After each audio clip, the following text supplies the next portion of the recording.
Today we are working in business calculus, that's math 2350, and we are going to talk about in this lecture a review of lines. Lines are going to be really important for us in business calculus, so I just want to make sure you remember the two forms of lines. We'll do a couple examples of how to kind of use these forms, and then we'll call it good, because I know you're probably not up for like an hour of talking about lines. I would be, but you might not be. So the two forms. So the two forms of lines that you probably are familiar with, or at least you maybe remember hearing about them. You know, you're at a party and someone starts talking about how cool slope-intercept form is. I'm sure that happens all the time. But that first one that we're talking about, let's talk about slope-intercept form today. Or first. Okay, so slope-intercept form is of the form y equals mx. Wow, that m was a little crazy. Let's undo that a little bit. I'm a math teacher, right? My m's don't have to be perfect. mx plus b. Okay, so this is probably a form that you're very familiar with, or at least you've heard of before, and it's a form that a lot of my students really like to use. Now, this isn't my favorite form. It's like your children, right? You don't have a favorite. But, well, you shouldn't. I guess I do have a favorite form. But it's very useful. There are a couple things about this form. So let's look at what this form entails. So we have this little m right here. So what does the m in mathematics stand for?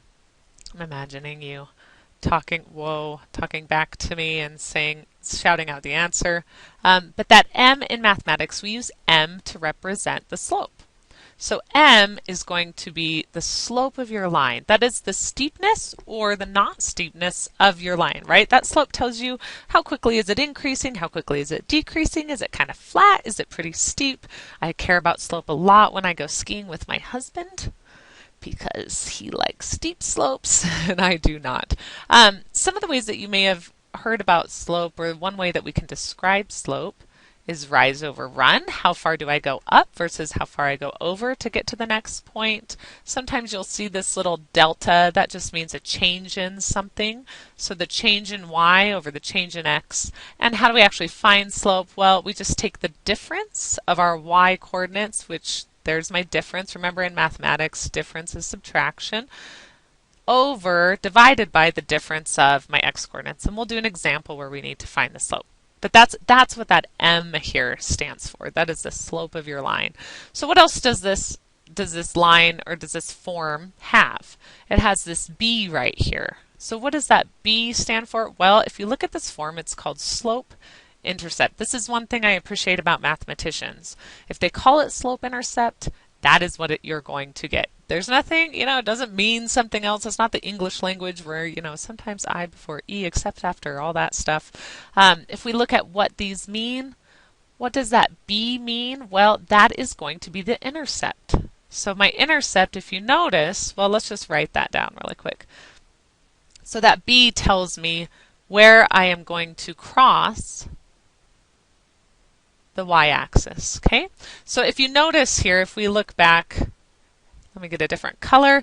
If you notice, if I put in 0 for x, if I put in 0 for x right here, 0 times m is just 0, so this whole term would be gone.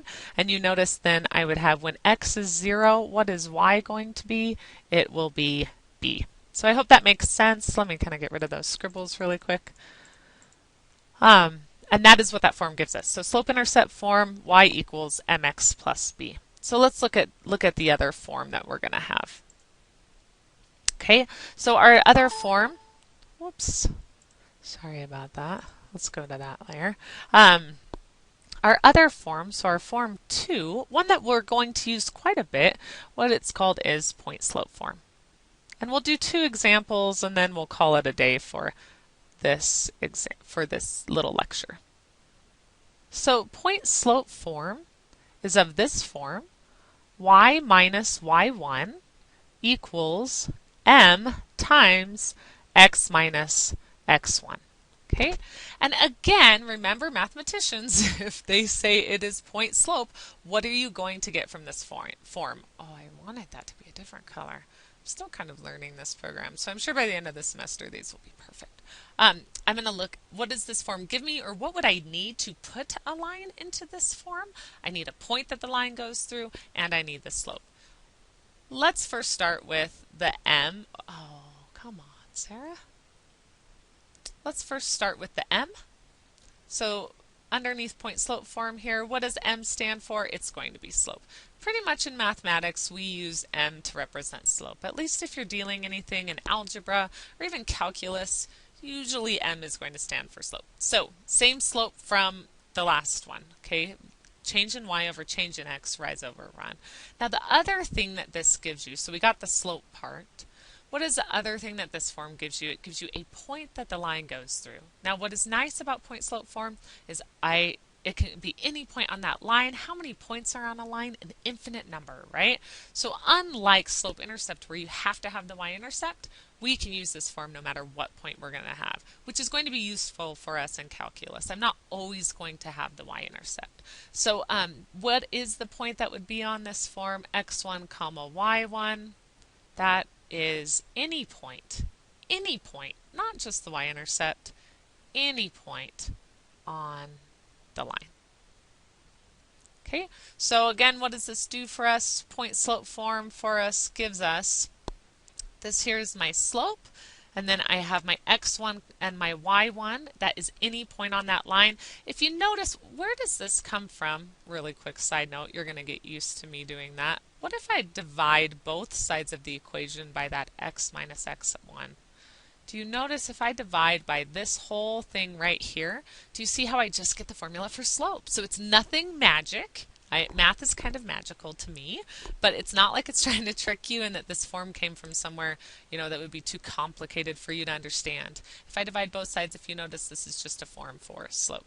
Keeping in mind that this y right here and this x right here, I meant for that to be in a different color, those always stay y and x. When you put in your form when you find the equation for your line, this y will be y, this x will be x. What those do, those represent every single point on your line. Okay, this x1 right here and this y1 right there, this is getting confusing.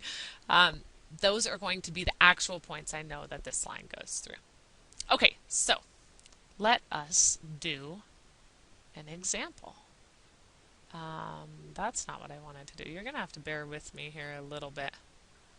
So let's add a new layer here. Okay, so I'd like to do an example. We'll do 2 examples and then that will be the end of this discussion. So let's graph the line y equals, let's do 2x minus 3. Okay?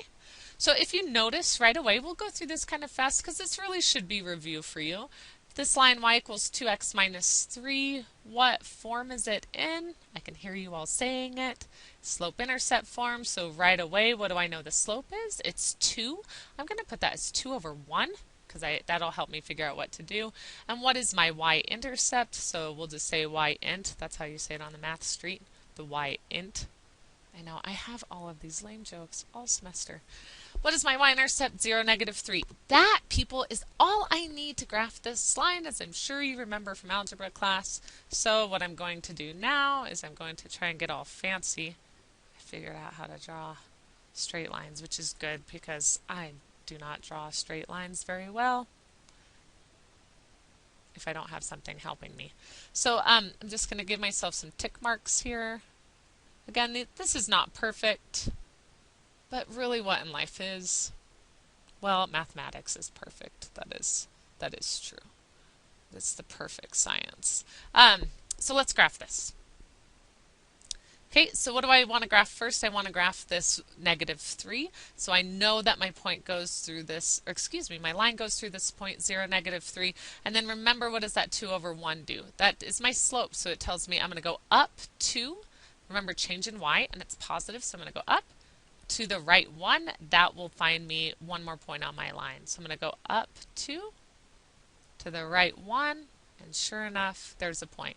And I don't trust myself usually, so I'm going to do more than 2 points. So I'm going to go up 2 again, over 1, and then I'm going to kind of come down here, and I'm going to grab my shift key, and oh, that did not work.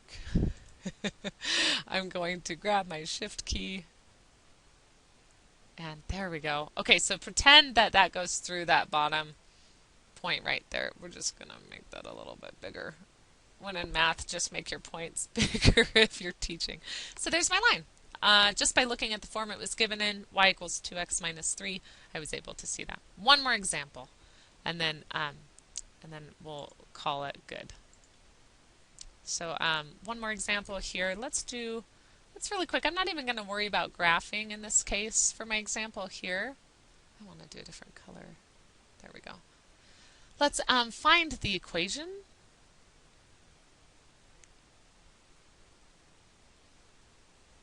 of a line passing through the points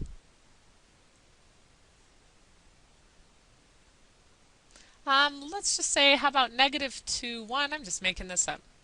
This is going to be fun. -2, 1, and I don't know, 3, -3. Let's just see what happens. Okay, so I want the equation of a line passing through these 2 points. The form I am going to use is I want to use point-slope form. How do I know I want to use point-slope form? Because first of all, neither of these points is a slope-intercept, or is a y-intercept. How do I know it's not a y-intercept? Because the x-coordinate is not 0. Okay, so I'm going to use point-slope form. So if I want to use point-slope form or PS form, again on the math street, right? What is PS form? That's y minus y1 equals m times x minus x1. Where what do I need to know for my point slope form? I need to know a point I go through. I got that. I got 2 points I go through, right? But what else do I need to know? I gotta know the slope. So the first thing that I usually do is I'm going to find the slope. So slope is change in y over change in x. Doesn't matter what y coordinate I choose first. I'm just going to choose this one. I'm going to choose 1 first. That means I need the corresponding y coordinate first. So I'm going to do 1 minus a -3. Change in y over change in x. Because I chose 1 first, I need to choose its friend first on the bottom. Its friend is -2. So I'm going to have -2 minus, and then what is the x coordinate here? 3. So I end up getting 1 plus 4. Oh, I smell some fractions coming in. Oh, no, we're not. This is going to be nice. Hey, I just made this up. Oh, you see it. I see it too. Are you yelling at the screen? Let's get rid of that really quick. Whoops. Oh, is that driving you crazy? Okay, don't yell at the screen. Don't yell at me anymore. There we go. That's 1 plus 3, which is actually 4 all over 5. That's a -4/5, and I just like to put the negative out front there. Okay, so now that I have the slope, I need my slope, and I need a point it goes through. I have all of that stuff, so I can use my slope-intercept form. Point-slope form.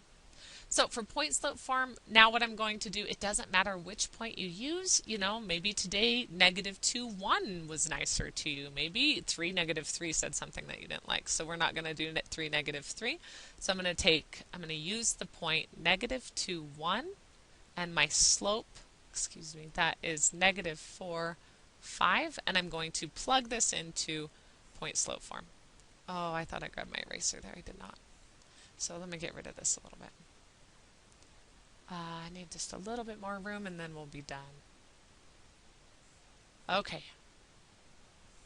So here we go. I feel like we need a drum roll or music or something. So I'm going to do y minus the y coordinate of the point that I know I go through. So what is the point I know I go through?